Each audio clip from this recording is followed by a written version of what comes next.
जय हिंद दोस्तों। Welcome to our channel focus the future. आज है 14 अप्रैल।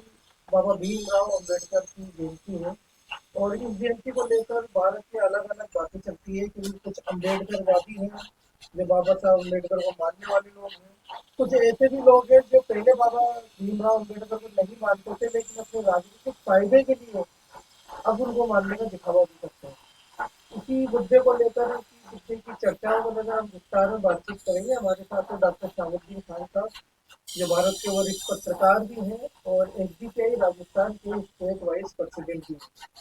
तो डॉक्टर साहब, बहुत बहुत स्वागत है, इस्तकबाल है। आदाब और कासिम सर। मैं पहला क्वेश्चन आपसे ये कहूँगा कि आज बी आर अम्बेडकर, बाबा भीमराव अम्बेडकर की जयंती है, उनके बारे में आप क्या कुछ कहना चाहेंगे? देखिए, बाबा साहब एक महान अ, व्यक्तित्व के धनी थे। हमको आज बाबा साहब के आज चूंकि आज के दिन वो उनकी यौम पैदाइश है, हम्म। तो उनके जीवन के संघर्ष को हमको समझना चाहिए। हाँ, कि बाबा साहब परिस्थितियां कैसे नहीं बदली है। बाबा साहब जब स्कूल में जाते थे पढ़ने, जब बचपन में, तो उनको सबसे पीछे बिठाया जाता था। स्कूल के मटके से पानी पीने की उनको इजाजत नहीं थी। जी। आप जरा कल्पना कीजिए कि एक बच्चा जो 8 से 10 साल का रहा होगा, हम्म। उसके साथ ऐसा असमानता का और अपमानित करने वाला व्यवहार, हम्म। तो उस बच्चे की मानसिक स्थिति पे क्या असर पड़ा होगा।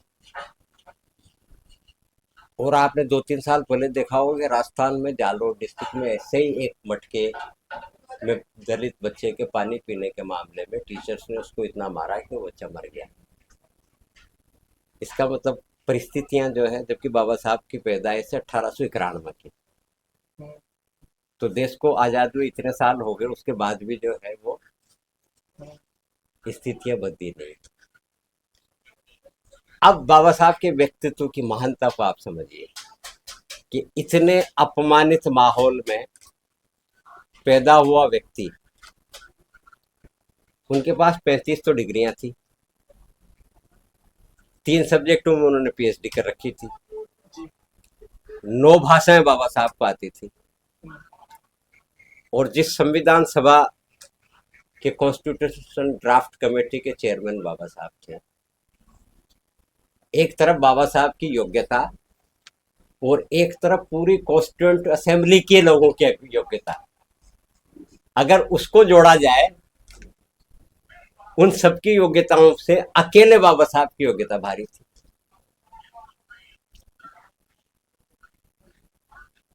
तो अगर बाबा साहब को मान लीजिए अपने समुदाय की चिंता नहीं होती, तो बाबा साहब तो ऐशो आराम की जिंदगी उस दौर में भी इंग्लैंड या पेरिस में गुजार सकते थे।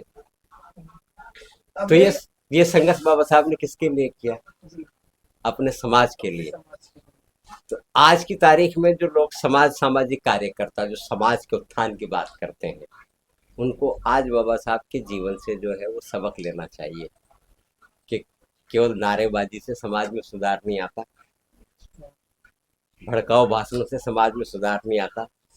समाज में सुधार लाने के लिए बाबा साहब जैसा आदमी बनना पड़ता है, उतना संघर्ष करना पड़ता है, उतना त्याग करना पड़ता है। अच्छा, मैं आपसे पहला सवाल अब ये पूछना चाहूंगा कि आपने बाबा साहब अम्बेडकर के बारे में इतना कुछ बताया। वो इतने शिक्षित थे, इतने समझदार थे, जिन्होंने अपनी पूरे समाज को उद्धार के लिए आगे बढ़ाया। आज बाबा साहब अम्बेडकर का नाम और उनके विचारों को सिर्फ वोट हासिल करने के लिए इस्तेमाल किया जाता है, ऐसा क्यों? देखिए क्या है कि बाबा साहब का चाहने वालों का एक बड़ा वोट बैंक इस देश में जी। है ना। तो जो बाबा साहब की शिक्षाएं थी, उन पे तो अमल हो नहीं रहा। हम्म। बाबा साहब ये कहते थे कि शिक्षा जो है वो शेरने का दूध है, जो जितना ज्यादा पिएगा वही उतना ही ज्यादा तेजी से वो दहाड़ेगा। तो इस पे कौन अमल कर रहा है? दलित समाज को अमल करना चाहिए था ना। तो बाबा साहब एक जो है वोट हासिल करने की मशीन बना दिए थे जी। कि बाबा साहब केवल दलितों के मसीहा नहीं थे। हम्म, बाबा साहब जो है हर हर उस व्यक्ति के मसीहा हैं जिसके साथ नाइंसाफी होती है। क्योंकि बाबा साहब की तो लड़ाई काय की पूरी जंग किसके खिलाफ थी? नाइंसाफी और गैर बराबरी के जी। खिलाफ। तो बाबा साहब सब उन सबके नायक हैं। तो पहली चीज तो साजिश कर कर बाबा साहब को केवल दलितों का नायक बना दिया गया।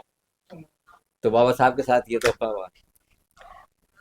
फिर जो बाबा साहब के जो समर्थक हैं वो भी जो बाबा साहब की शिक्षा है हम्म, उन उनको प्रैक्टिकली जीवन में आत्मसात नहीं करते। उनके लिए अगर दो दलित आपस में मिल गए और एक दूसरे को जय भीम बोल दिया तो उसको लगता है वो हो गया अम्बेडकरवादी, है हम्म, ना। अम्बेडकरवादी होने के लिए हम्म। बाबा साहब के विचारों को जीवन में आत्मसात करना पड़ेगा।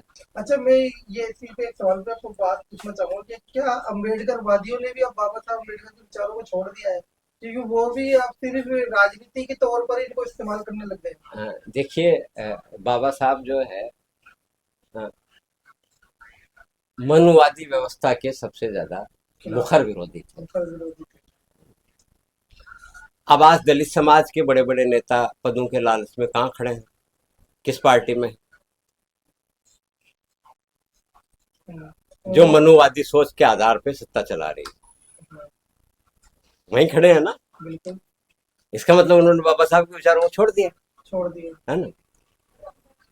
फिर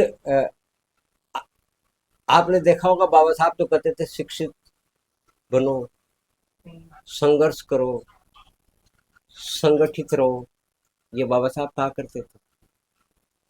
अब वो तथाकथित अम्बेडकरवादियों के लोग क्या कर रहे हैं? मस्जिदों के बाहर नाच रहे हैं, कावड़ ला कावड़ ताकत। कावड़ यात्रा में लगे पड़े, हम्म, है ना। तो इसका मतलब बाबा साहब को छोड़ दिया ना, छोड़ दिया। है। वरना तो बाबा साहब तो इस तथाकथित जो हिंदू धर्म है, हाँ, उसमें दलितों के प्रति जो अत्याचार, अस्पृश्यता, अन्याय, शोषण, तो बाबा साहब ने कहा कि भाई जो है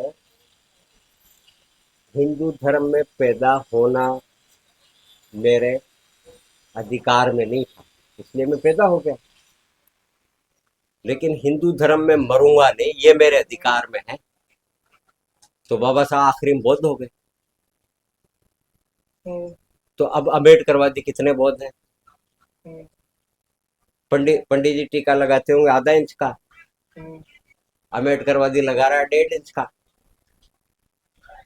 तो अम्बेडकरवादियों ने बाबा साहब को छोड़ा या नहीं छोड़ा, है हम्म, भाई? बाबा साहब के विचारों के साथ एक तरीके से जो है गद्दारी हुई कि नहीं हुई, है ना। तो इससे आप समझ लीजिए कि अम्बेडकरवादी भी केवल बाबा साहब का ढकोसला करते हैं, है ना। जिस वर्ग को बाबा साहब ने आरक्षण दिलवाया उसी वर्ग के लिए बाबा साहब केवल जो है वो 2 दिन के लिए रह गए। एक बाबा साहब जो है 14 अप्रैल को बाबा साहब का योम पैदाइश है, मतलब जन्मदिन है। और 6 दिसंबर 1958, 1956 आई थिंक, है ना, वो उनका परिनिर्वाण, बाबा साहब की मृत्यु हुई। तो दलित केवल 2 ही दिन याद रखते हैं। अच्छा, अब इसके लेकर हम दलितों की बात करते हैं, लेकिन यहाँ आपने मनोवादियों की बात करी। मैं इन दोनों को मिक्स करके बात करता हूँ आपसे कि बाबा साहब अम्बेडकर के जो लोग पुतले जलाते हैं, जो लोग मूर्तियां तोड़ते हैं बाबा साहब अम्बेडकर की, वो भी चुनाव के टाइम पर बाबा साहब का इस्तेमाल करते हैं नाम का। ऐसा देखिए क्यों? देखिए क्या है, मैंने अभी कुछ देर पहले आपको कहा जी। कि बाबा साहब जो है वो दलित वोट हासिल करने का एक मशीन बन गई, मशीन में। है ना। वरना तो ये जो जो आज बाबा साहब बाबा साहब बाबा साहब कर रहे हैं, हाँ, बाबा साहब जब कानून मंत्री थे, बाबा साहब देश के पहले कानून मंत्री भी थे, है ना। हम्म, हाँ, तो बाबा साहब जब हिंदू कोड बिल लाए, भाई मुस्लिम्स में तो शादियों का जो एक इस्लामिक तौर तरीका है, हाँ, हिंदू हिंदू वहाँ इस्लाम में तो लड़कियों को संपत्ति देने का, इसका उसका पूरा एक प्रोविजन है ना, पूरा सरिया कानून मुस्लिम पर्सनल बोर्ड के तहत, तो यहाँ नहीं था। तो बाबा साहब जो है वो हिंदू कोड बिल लाए कि भाई इसमें सुधार होना चाहिए। तो ये जो तथाकथित जो आज बाबा साहब का पोस्टर लिए और जो है वोट मांगते फिरते हैं, पूरे देश भर में बाबा साहब के पुतले जलाए। और आज भी आप हर 15 दिन में कहीं ना कहीं पढ़ते होंगे कि फला जगह बाबा साहब की मूर्ति पे कालिक पोत दी, फला जगह मूर्ति को तोड़ दिया। तो बाबा साहब क्या है, एक वोटिंग मशीन बन गया उनके लिए, इसलिए बाबा साहब के नाम का इस्तेमाल करते हैं। उनको न बाबा साहब से मतलब है, न बाबा साहब के विचारों से मतलब है, न बाबा साहब जैसा दलितों के लिए सोचते थे उन विचारों से कोई मतलब है। बाबा साहब उनके लिए एक वोट हासिल करने का जरिया बन गए हैं। तो अब ये सोचना है दलित समुदाय को कि आखिर वो कहाँ खड़े हैं जिन्होंने बाबा साहब का पुतला जलाया, जो बाबा साहब की मूर्तियां तोड़ते हैं, जो बाबा साहब की मूर्तियों पे खाली पोतते हैं, उनके साथ खड़े हैं या बाबा साहब के विचारों के साथ खड़े हैं, ये उन्हें तय करना है। तो दलितों को बाबा साहब के किन विचारों को मानना चाहिए जो वो नहीं मानते, देखिए बाबा साहब जो है वो जिससे दलितों को उद्धार हो? क्योंकि एक तो क्या है, बाबा साहब हमेशा से वर्ण व्यवस्था के विरोध खिलाफ रहे, जी। है ना। तो दलितों में एक दूसरी किस्म की वर्ण व्यवस्था पैदा हो गई कि मान लीजिए दलित समुदाय से कोई आईएएस बन गया, कोई आईपीएस बन गया, कोई मिनिस्टर बन गया, कोई एमएलए बन गया, वो एक अलग वर्ग पैदा हो गया। वो समाज के आम दलित के साथ बैठने को तैयार नहीं है, आम दलित की पीड़ा सुनने को तैयार नहीं। तो मतलब आरक्षित वर्ग में, मतलब दलित वर्ग में भी एक स्वर्ण वर्ग पैदा हो गया।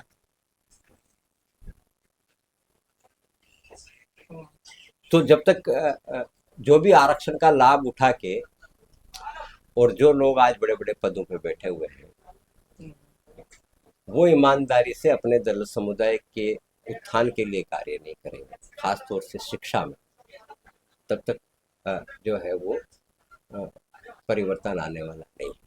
क्योंकि वो मैंने पहले भी आपको कहा कि बाबा साहब ने कहा कि शिक्षा शेरनी का वो दूध है जो जितना ज्यादा पिएगा उतना ही तेज दहाड़ेगा। तो यही छोड़ दिया दलित को, मतलब जो पढ़ गए उनको आम दलित से कोई वास्ता ही नहीं रहा। ये तो चीज वो चीज जो दलितों को समझनी चाहिए। जी बहुत बहुत शुक्रिया डॉक्टर शहाबुद्दीन साहब हमसे चर्चा करने के लिए और अपनी गहराई से विचार व्यक्त करने के लिए। बहुत बहुत शुक्रिया आपका। ये थे हमारे साथ एचडीटीआई राजस्थान के वाइस प्रेसिडेंट डॉक्टर शहाबुद्दीन साहब। अगर आपको वीडियो पसंद आई हो तो वीडियो को लाइक करें, कमेंट करें, हमारे चैनल को सब्सक्राइब कर लीजिए। मिलते हैं आपसे नई वीडियो में। शुक्रिया। जय हिंद। अल्लाह हाफिज।